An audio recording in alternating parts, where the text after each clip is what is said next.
ብለው ወዳድቀዋልና ማብሮ መቀጥቀጥ ግፍ ነው። ሁሉም ቤት ይደርሳል አይደርስም አይደለም ሊደርስ ይችላል። ስለዚህ ሰው ላይ መፍረድ ጥሩ አይደለም።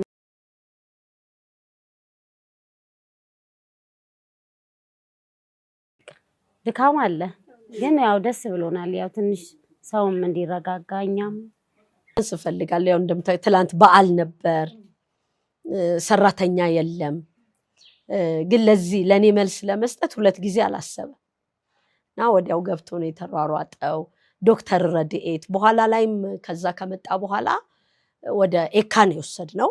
ኤካ ማስታገሻ አንዳንድ ነገር ተደርጎ ነው ወደኛ የገባው እና ሁሉም ተረባርበው በጣም ተረባርበው ዶክተርም ቤት ነበረች ያው እንዳልኩሽ በዓል ስለነበርና ዶክተር ረድኤትንም ደውዬ ሰራተኞቹን በሙሉ ነው ከልቤ ማመሰግነው። በዚህ በቢሮ ስልክ ይደውሉልኛል፣ በዚህ በእጅ ስልካቸው እየደወሉ ነው እንግዲህ እዛ የደረሱት። ማታኔ ሲመጣ ነው እዚህ ነው የጠበቅኩት የተቀበልኩት። በጣም ደክሞ በቃ ወደቀ ማለት ይቻላል። ምንም ምግብ በላ አልጫ ነገር ስጭኝ በጣም ይከብደኛል አለ። ቀማመሰ፣ ተኛ በቃ። በተቻለ መጠን በአብዛኛው በጥበቃ ውስጥ ነው አሁን ያለው ያ እንዳይፈጠር እሱ ነው እንግዲህ። አሁን እንደ ቦርናጌንም ትልቅ ትግል ከሀገር ጋር የምንታገል ይመስለኛልና ትልቅ ትግል የሚያዝ ነው። እንደማንኛውም ህመም ሰው እግሩን እንደሚያመው አይኑን እንደሚያመው ስኳር ደም እንደሚይዘው አይምሮም ይታመማል። ሲታመም እንዴት እናግዘው ነው እንዴት እናክመው እንዴት እናግዘው ይባላል እንጂ እንደ ልማድ ግን አንዳንዶቹ አይታገዙ መሞላቀቅ ይመስላሉ፣ አስበው ያረጉ ይመስላሉ። ተንኳል ምን እየጀመረው ነው ብለው አያስቡም። ልክ እንደ ባህሪ ከክላሱ አይወጣም። እንግዶች ሲመጡ ሰላም ማለት አይፈልግም። ወጣ ያለ ነገር ሲታይ አይን መጣል ማየት እንደ ቤተሰብ እንደ ሀገር እንደ ማህበረሰብ እንደ ጎረቤት ነገሩን ወዳልሆነ ጥግ ከመውሰዳችን በፊት ምንድነው እየተፈጠረ ያለው ነገር ብለን ብናስብ ሁላችን አንዳችን እንረዳለን። ስንቶቻችን አልቅሰን ነው መማር ያለብን። በዚህ በተፈጠረው ነገር ቆም ብሎ ማየት ምን ይመስላል ማለት ማንበብ እኮ ትልቅ ሰው ያደርጋል። የእውነት ነው የምነግርሽ ስለ እያንዳንዱ ነገር ማንበብ ክላሳቸው እንዳይከፈት የሚል ራሱ ቤተሰብ እየገፋ የሚከተው ነገር አለ። በደንብ መታየት ይፈልጋል። ምን እየተለማመዱ ነው ልጆቹ? አሁን ደግሞ እየከፋ ነው። ሶሻል ሚዲያው ደግሞ ከወላጅ ኮንትሮል ሊያረገው በማይችል መልኩ ተዘርግፏል። አንድ ልጅ አስታውሳለሁ አሜሪካን ሀገር አየር ብሎ ቀረ። እነዚህ ነገሮች የግዴኔና ያንቺን ቤት የሌላውን ሰው ቤት ማንኳኳት የለበት። 24 ሰው ድረናል። 25ኛ ልንድር ሰሞኑን እንግዲህ ደግሞ በመንገድ ላይ ነን። ወልደዋል፣ ልጆች እያሳደጉ ነው። በመሀል ሊያገረሽ ይችላል፣ ሊታመሙ ይችላሉ። እንደ ማህበረሰብ ጫት ይጋብዝብሻል፣ ሲጃራ ይጋብዝብሻል። ይሄን መደጋገፍ ማየት እንጂ የተለየ ነገር መቁጠሩ ለማናችንም ልክ አይደለም። ከመኝታ ከልብስ ከመብላት ከመጠጣት ከመታከም ከፍቅር ሁሉንም ነው የሚያገኘው። ሁሉ ኩሽኛ ጋር ሁለንተናዊ አገልግሎቱ በርታ ሲሉ ደግሞ ይዳራሉ። አንዳንድ ህክምናዎች ያስፈልጉታል የሜዲካል እሱም ደግሞ ኤካ ይሄዳል እንጂ ዛሬ በገቦ በ24 ሰዓት ውስጥ ይቀርባሉ፣ ለሐኪም ይቀርባሉ። በጣም ደስ ብሎኛል። ግን አሁን ደግሞ ትንሽ ቅር የሚለኝ አሁን ከዚያ አገግሞ ሲወጣ ባለበትም አካባቢ በሄደበትም አካባቢ እንዴት ነው ህዝቡ በጥሩ ሁኔታ እንደ ድሮ ሶፎንያስ እንደነበረው የድሮውን እንትን በማየት ያው እንደ ድሮ በቃ አቀባበላቸው እንዴት ነው? እሱ ብቻ ነው የሚጨንቀኝ።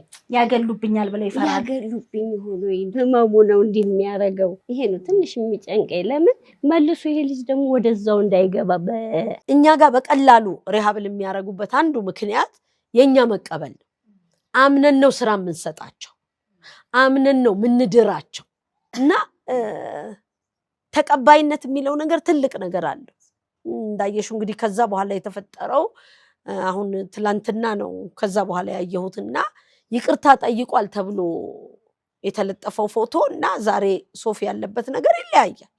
እሺ በዚህ ስብራት ውስጥ በዚህ ውድቀት ውስጥ ለምን ገባ ይጸጸታል ሰው አይደል ይጸጸታል ግን እንዴት ገባ እንዴት ስተቱ ተፈጠረ እሱን እንዴት ነው አክመን ገንዘብ የምናረጋው እና በዚህ በእኛ ነገሮችን አለመረዳት ሁላችን በመናይበት መነጽር በራሳችን መነጽር ብቻ ወደ ፍርድ ወደ ንግግር ስንሄድ እነዚህ ልጆች እንዳናጣቸው በዚህ አጋጣሚ ማሳሰብ እፈልጋለሁ በጣም ያናደደኛ እኔ ትንሽ ልጅ ነኝ ምናምን ስላ ወልደሽው ትለኛለች አይገባኝም በወልድስ ምናምን እላለሁ ልጄ ወጣ ስልክ ካላነሳች ቤቱ ይነዳል ወይኔ እናቴ አሁን እኔ ልጄ በታሪክ ወልደሽው ብዬ ካፌ አላወጣ ወልዳችሁ አግኙት እንዳንል ክፉ ነው አየሽ ክፉ ነው አንተም ቤት ደርሶ እየው አዝናለሁ ከልቤ ነው የምነግርሽ አንዳንዴ ንሽጥ ያረጋኝና